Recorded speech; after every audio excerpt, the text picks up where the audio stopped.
কথা বলবে রাম নারায়ণ রাম নারায়ণ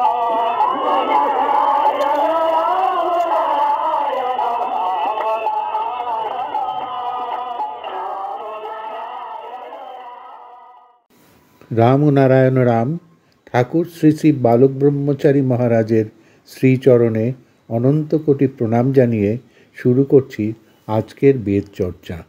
বিষয় আত্মা, পর্ব 2। প্রথম পর্বের শেষ থেকে শুরু করছি। ঠাকুর বলছেন, আত্মাটা যে এমনি ফস করে বেরিয়ে গেল তা কিন্তু নয়। ক্ষুদ্র ক্ষুদ্র কণা আকারে দেহ থেকে বার হতে থাকে। তার প্রমাণ হলো মৃত্যুর সাথে সাথে যখন দেহের পরিবর্তন হয় তখন এই দেহ আর থাকে না, দেহ পচে নষ্ট হয়ে যায়। নতুন দেহের পরিবর্তনে দেহ যেমন পঞ্চভূতে মিশে যায়, তেমনি কণিকার পরিবর্তন হলো, ওটাই তার মৃত্যু, ওটাই শেষ। শেষ হয়ে যাবার পর পঞ্চভূতে মিশে যায়। জীবন্ত অবস্থায় পঞ্চভূতে মিশে কণিকা হয়ে তার প্রতিটি সত্তা নিয়ে কলি আকার থেকে ফুটে ফুটে বার হয়ে যায়। এই যে আত্মাটা, এটা এই যে চলে যাওয়ার পদ্ধতিতে যাচ্ছে, সেটাকেই কীর্তন বা জপ বা গুরুর আশীর্বাদ বা গুরুগত প্রাণ বা দেবগত প্রাণ যাদের থাকে তাদের এগুলো ক্রমশ ক্রমশ বেঁধে যাবার চেষ্টা করে। একটা বিরাট চুম্বকের আকর্ষণে সবাই চুম্বকে পরিণত হয়, চুম্বকের সাথে চুম্বকত্ব হয়ে যায়। চুম্বকত্ব হয়ে গেলেই সে তখন এক হয়ে যায়। তাই একজন মহান জীবন্ত থেকেও দেহ থেকে বার হয়ে দূরে গিয়ে কথা বলে আসেন। আত্মার আরেকটি রূপের কথা বলি।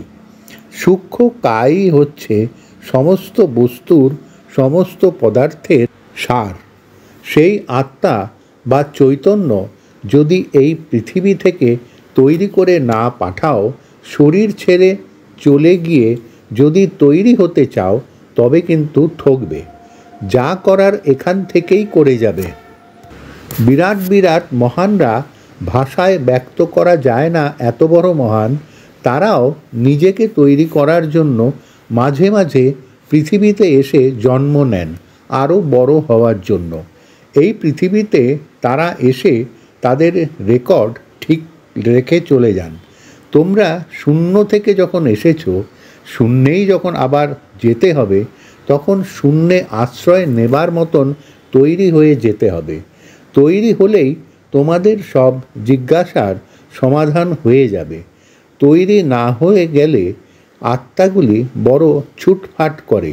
সেই সব আত্মার যে কীরকম দুঃখ! কখনো কখনো আত্মা এসে আমার সঙ্গে দেখা করত। তাদের যাতে দুঃখ দূর হয় তার জন্য আসতো। একবার হয়েছে কি, আমি সন্ধেবেলা ঘরে বসে আছি, আমার কাছে কয়জন ভক্ত শিষ্য বসে আছে, আমি কথা বলছি তাদের সাথে। এমন সময় লাল পেরে শাড়ি পরে দরজার সামনে এসে দাঁড়িয়ে আছে। সেই স্ত্রীলোকটির স্বামীও তখন আমার কাছে বসে আছে। একজন বলল, প্রভু, একটি স্ত্রীলোক আপনার সঙ্গে দেখা করতে এসেছে। ওর স্বামী তখন তার স্ত্রীকে দেখে অবাক হয়ে গেছে। আমি তখন তাকিয়ে দেখেই বললাম, ওই স্ত্রীলোকটির ফাঁসিতে মৃত্যু হয়েছে, এখনও ওকে নামানো হয়নি, এখনও ফাঁসে ঝুলছে। মৃত্যুর সঙ্গে সঙ্গে আত্মা এসে দাঁড়িয়ে আছে। আত্মা হয়েই চলে এসেছে উদ্ধারের জন্য। প্রকৃতির নিয়ম বিরুদ্ধ কাজ করে ওর আত্মা আটকে গেছে এবং ও এখন তা বুঝতে পারছে। যারা দেহ ছেড়ে চলে গেছে তা অথচ নিজেকে তৈরি করে নিতে পারেনি, তারা যাবে কোথায়?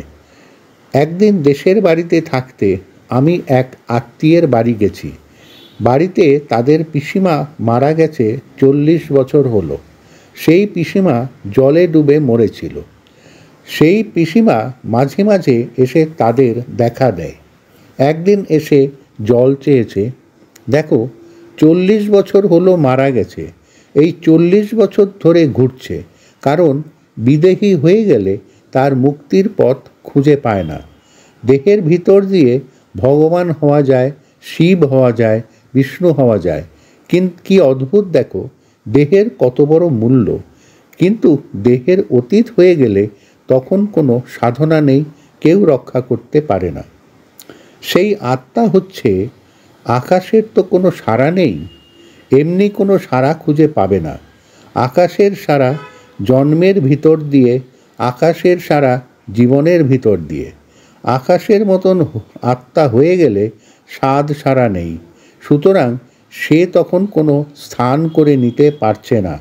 তাকে যদি স্থান করে নিয়ে যেতে হয় তবে তাকে আবার জন্ম নিতে হবে, জন্ম তার নিতেই হবে। যাক, সেই পিসিমা এসে জল চেয়েছে।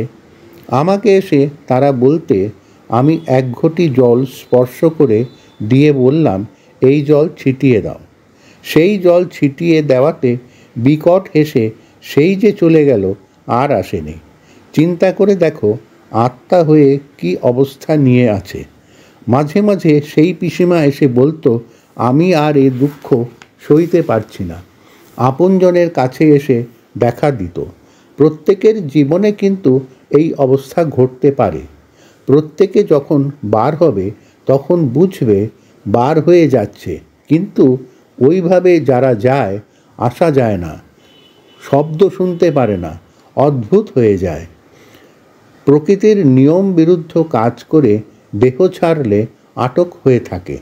কোটি কোটি আত্মা এইভাবে ঘুরছে, আত্মার ঝড় হচ্ছে, লড়াই হচ্ছে। সেখানে আর্তনাদ, সেখানে উন্মাদনা, সেখানে রোল, সেখানে বোল, সেখানে চিৎকার। সেটা একটা পিশাচের মতন জায়গা। সেই জায়গা থেকে কিছুতেই আসতে পারছে না। তাদের কান্না, তাদের দুঃখ, তাদের আর্তনাদ ভাষায় ব্যক্ত করা যায় না। যতদিন না সুরের সঙ্গে সুর মেলাতে পারবে ততদিন পর্যন্ত এই ব্যতিক্রমের মাঝ দিয়ে বারবার ঘুরছে, যাচ্ছে, আসছে। দেখো, গরুকে যদি ভুসি, খৈল, খড়, ডাল সিদ্ধ খাওয়াও তবে গরুর দুধ ঘন আঠা হবে, আর যদি কচুরিপানা খাওয়াও তবে দুধ পাতলা ও ছেঁড়া ছেঁড়া হবে। দেখা যায় খাওয়ানোর ব্যতিক্রমে দুধ পাতলা বা ঘন হয়। সেই রকম কর্মের মাধ্যমে আত্মার মাত্রাও ছেঁড়া ছেঁড়া আত্মা, ঘনমাত্রার আত্মা, অর্থাৎ সুকর্মের আত্মা আর খারাপ কাজের আত্মা, দুটোর প্রভেদ অনেক। এখানকার কর্মপদ্ধতির উপর আত্মার মাত্রাগুলো নির্ভর করছে। এখানকার কর্মপদ্ধতি যে যত বেশি সুন্দর, সুষ্ঠুভাবে প্রকৃতির নিয়মের সঙ্গে নিয়ম রেখে চালাতে পারবে, তার আত্মা তত সুন্দর, সুষ্ঠুভাবে চলে যাবে। আর খারাপ কাজের আত্মাগুলি তখন আটকে থেকে চিৎকার পাড়তে থাকে, এ হে হে, কি সর্বনাশটা করে এসেছি, আকাম করতে গিয়ে এখন আটকে পড়েছি, ত্রুটি করতে গিয়ে এখন ত্রুটির প্যাচে আটকে গেছি। তখন ওরা পৃথিবীর জন্মটা চায়, পৃথিবীতে জন্ম নিতে চায়। আগে যখন পৃথিবীতে ছিল তখন জন্মের মূল্যটা বুঝতে পারেনি। এখন বিদেহী হয়ে ওরা জন্মের মূল্য বুঝতে পারছে, আর চিৎকার পাচ্ছে জন্ম দাও বলে। বিদেহী আত্মাগুলি মহাকাশে ঘোরাঘুরি করছে। মৃত্যুর পরের অবস্থা বড় শোচনীয়। তারা চিৎকার করে পৃথিবীতে যারা দেহ নিয়ে আছে তাদের বলছে, তোমরা ভাগ্যবান, তোমরা ভাগ্যবান, এই জন্মটাকে সার্থক করো। আমরা আগে বুঝতে পারিনি, আকাম করতে গিয়ে এখন আটকে আছি। আমরা আবার জন্ম নিতে চাই। আত্মাগুলি ওইভাবে থাকতে চায় না, কারণ ওইভাবে সিদ্ধিও হয় না, মুক্তিও হয় না। দেহী থাকাকালে যা বুঝতে পারেনি, বিদেহী হয়ে জন্মটার মূল্য বুঝতে পারছে। জন্ম নিয়ে কাজ করে 60, 70, 80 বছরের জীবনের মধ্যেই সিদ্ধি মুক্তি সব হয়। তাই আত্মাগুলি চিৎকার করে জন্ম নেবার জন্য। ওই আত্মাগুলি ওইভাবে 50, 60, 70, 1000, লক্ষ বছর পর্যন্ত থাকতে পারে আটকে। তারা বিদেহী হয়ে গেছে। বিদেহীতে কোনো কাজ হয় না। জন্ম না নিলে কাজ হয় না। জন্ম যে কত বড় সার্থক, কিন্তু জন্মের লাইন তারা সহজে পায় না। ন্যায় অন্যায় যে কোনটা সেটা এমনি কোনো সংজ্ঞায় নেই। ন্যায় অন্যায়টা সবার বুদ্ধিবৃত্তির উপরে ন্যস্ত রয়েছে। জিহ্বায় কি দিতে হবে না হবে সেটা আমাদের বলার আগেই জিহ্বা নিজে সচেতন। জিহ্বাতে একটা চুল পড়লে তোমরা বোঝার আগেই জিহ্বা সেটা থু করে ফেলে দেবে। প্রকৃতির নিয়মে তোমাদের সকলের মধ্যে একটা সজাগ বলে যে জিনিস দিয়েছে, সেই সজাগ প্রতি মুহূর্তে অন্যায় ন্যায় কোনটা তা তোমাদের জানিয়ে দিচ্ছে। তোমরা যেই কোনো কাজ করো না কেন, আবার বলছি, তোমরা যে কোনো কাজ করো না কেন, যদি তার মধ্যে ত্রুটি থাকে তোমাদের ভিতরের সজাগ তখনই তা জানিয়ে দেবে। জিহ্বায় চুল পড়লে সজাগ হওয়া সত্ত্বেও যদি তুমি জিহ্বার বারণ না শুনে সেই চুল জোর করে গিলে ফেলো, তবে তোমার অসুখ করবে। তেমনি সজাগওয়ালা তোমার ভেতর থেকে জানিয়ে দেবে কোনটা ন্যায় আর কোনটা অন্যায়। মন তোমাকে সব সময় সচেতন করে দেবে। তবু যদি তুমি মনের সচেতনকে উপেক্ষা করে তার বারণ না শোনো, তারপরেও যদি সেটা করো, তবে তুমি ত্রুটির প্যাচে পড়ে যাবে। এই আত্মার আলাদা ধরন, আলাদা রূপ। আমরা যে কাজ করছি, জপ ধ্যান করছি, এই অবস্থার মধ্যে যাতে পড়তে না হয় তার জন্যই। এই অবস্থায় পড়লে বড় দুঃখ। চলে যখন যেতেই হবে, তখন তোমরা যাতে তোমাদের ইচ্ছাধীন গতি করতে পারো তার জন্যই নাম জপ। যখনই নিজের ইচ্ছায় গতি করতে পারবে, তখনই তোমাদের ইচ্ছায় সব হবে। তাই সাধনা হলো সচেতনের উপর নির্ভর করে চেতন হয়ে যদি সবাই চলতে পারে, তবে কেউ কোনো ত্রুটির মাঝে পড়তে পারে না। ওই আত্মার মতন ঘটনা যে সবার ঘটতে পারে, তা সামাল না দিলে কেমন করে চলবে? এখন থেকে যদি তৈরি না হওয়া যায়, সময় তো ঘনিয়ে আসছে।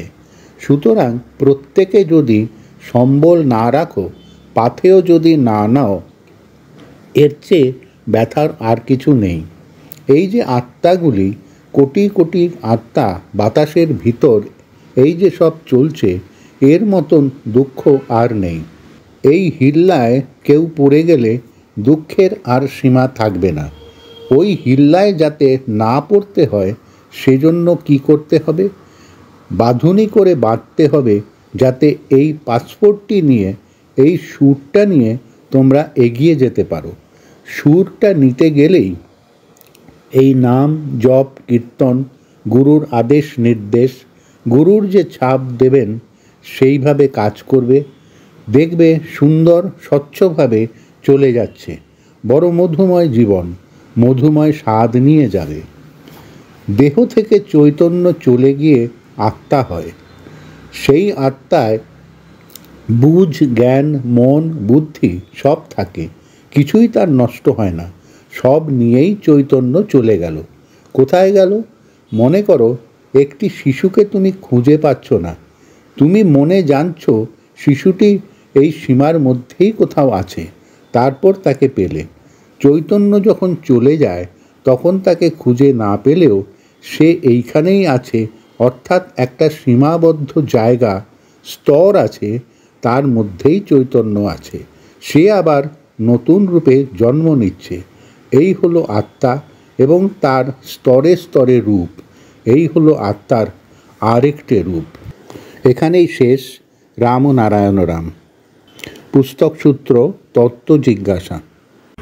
প্রিয় শ্রোতাবৃন্দ, আপনারা আপনাদের মতামত কমেন্ট করে জানাবেন এবং শেয়ার করে সবার মাঝে ঠাকুরের কথা ছড়িয়ে দেবেন এবং সাবস্ক্রাইব করে দেবেন যাতে পরবর্তী অধ্যায়গুলো আপনাদের কাছে সহজেই পৌঁছে যায়। রাম ও নারায়ণ রাম।